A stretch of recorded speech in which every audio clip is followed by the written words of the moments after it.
Santa Catarina é conhecida por suas belezas naturais e por sua gente hospitaleira, mas tem um título que não deve ser motivo de orgulho para nenhum catarinense. É uma das regiões em que as ideias nazistas mais prosperaram fora da Alemanha.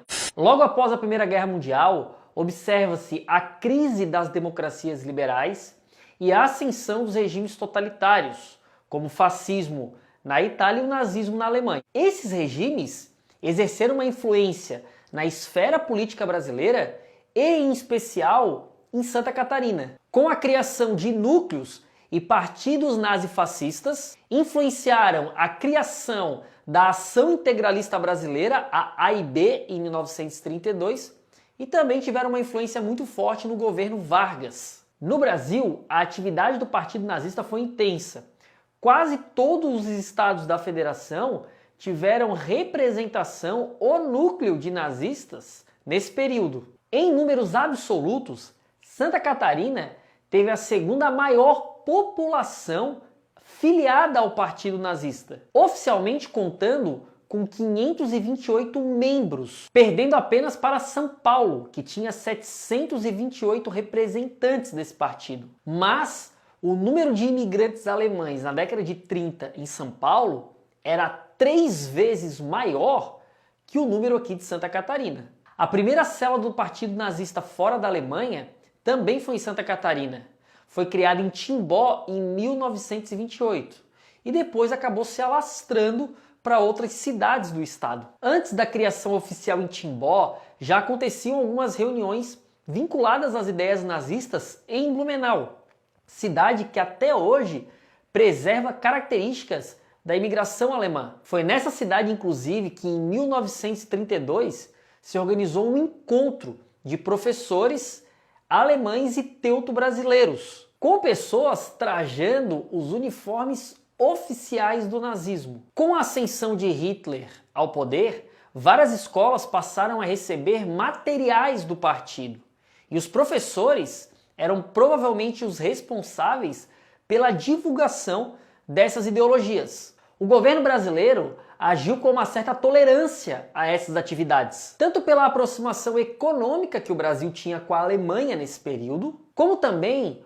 uma cooperação entre esses dois países contra partidos e organizações comunistas, principalmente a partir de 1935. Então, atacar o partido poderia ser considerado uma ação direta contra a boa relação que se tinha com o governo de Hitler. A imprensa de Santa Catarina também não mediu esforços para mostrar sua simpatia com essa ideologia, estampando em suas páginas a foto de Hitler, os feitos do crescimento econômico da Alemanha e a programação das rádios alemãs para a América do Sul. Alguns estudos apontam que os braços do partido aqui no Brasil faziam parte de um plano de tornar esses territórios pertencentes ao Terceiro Reich, bem como manter a exaltação da raça ariana, que era considerado pelos nazistas a raça superior. Por isso, existia uma certa classificação de pureza dentro dos próprios integrantes que faziam parte do partido aqui em Santa Catarina. Aqueles que eram alemães eram superiores àqueles que eram descendentes de alemães, que eram chamados de teuto-brasileiros. Para se casar com um brasileiro ou uma brasileira, o membro do partido precisava enviar uma carta para a Alemanha pedindo autorização. Porém, essa boa relação do governo e essa conivência com esses partidos aqui em território nacional vão mudar com a instalação do Estado Novo, em 1937. Getúlio Vargas acaba com os partidos políticos e implementa uma política forte de nacionalização. A situação vai se agravar mais ainda quando o governo rompe relações diplomáticas com a Alemanha em 1942 e acaba declarando guerra contra o Reich. Os imigrantes então foram forçados a tomar uma decisão. Ou eles se submetiam a essa política de nacionalização, aprendiam o português, já que muitos só falavam alemão, e esqueciam a sua cultura e as suas práticas germânicas, ou resistiam às pressões do governo Vargas, colaboravam com os nazistas e corriam o risco de se tornar inimigos dentro do próprio território em que viviam. Alguns imigrantes começaram a colaborar com a AIB, Ação Integralista Brasileira, partido declaradamente fascista no Brasil e que passou a fazer oposição ao governo Vargas. Mas isso não agradou o Partido Nazista na Alemanha, que considerava essa entrada na AIB como uma traição aos ideais e valores arianos. Com a derrota da Alemanha na Segunda Guerra Mundial, os grupos nazistas remanescentes que permaneceram na ilegalidade se enfraqueceram muito aqui em Santa Catarina. Mas infelizmente não deixaram de existir. E a relação com o nazismo se perpetuou pelo Estado. Para citar alguns exemplos mais recentes dessa influência, em 2014 foram espalhados cartazes na cidade de Itajaí homenageando o aniversário de Hitler. Esses cartazes contavam com a seguinte frase: "Heróis não morrem, parabéns Führer". 2 jovens foram presos em flagrantes por esse crime, mas acabaram absolvidos em 2019. Também temos o caso da piscina com a suástica no fundo, na cidade de Pomerode, pertencente a um professor de história que dava aulas na região. Esse professor, chamado Vander Pugliese, chegou a receber a saudação nazista em uma formatura em 2002. Segundo relatos de ex-alunos, Vander relativizava o nazismo e questionava o Holocausto. Em 2020, tentou sair candidato a vereador pelo PL, mas quando a polêmica veio à tona, acabou sendo expulso do partido e renunciou à candidatura. Loucura total, né?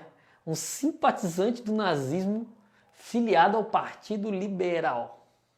Outro caso bem recente é o da governadora em exercício do estado, Daniela Reiner, que assumiu o governo depois do afastamento de Carlos Moisés devido a um processo de impeachment. No dia da posse, a governadora se esquivou em responder se compactua ou não com pensamentos neonazistas e negacionistas em relação ao Holocausto. A pergunta não aconteceu por acaso. O pai dela, Altair Reiner, foi professor de história. Meu Deus, né? Estamos bem professor de história aqui, né? E é conhecido por ideias neonazistas e por negar o genocídio ocorrido a judeus durante o período da Segunda Guerra Mundial. Ele chegou a publicar uma foto dele na frente da casa em que Hitler nasceu na Áustria. Na legenda, ele diz que Hitler foi incompreendido e que realizou feitos inéditos para a Alemanha. Depois de uma cobrança mais contundente de algumas instituições judaicas e de setores da sociedade civil, a governadora, em nota, disse ser contrária ao nazismo. Atualmente, estima-se que existam 350 grupos neonazistas no Brasil, sendo que 85 somente em Santa Catarina, que, levando em conta a proporção da população, é o maior índice do Brasil. Um dos aspectos que pode explicar essa adesão é que na Alemanha, no período da formação do nazismo, se propagava uma origem heróica do povo alemão que justificava inclusive essa ideia de raça superior. E alguns historiadores estabelecem que essa ideia da origem heróica também acaba ocorrendo aqui em Santa Catarina, quando se coloca o imigrante como um grande herói, o grande construtor da cultura catarinense. A supervalorização do ideal europeu e da branquitude da população também é um fator que deve ser considerado. Quai, seu app de vídeos curtos.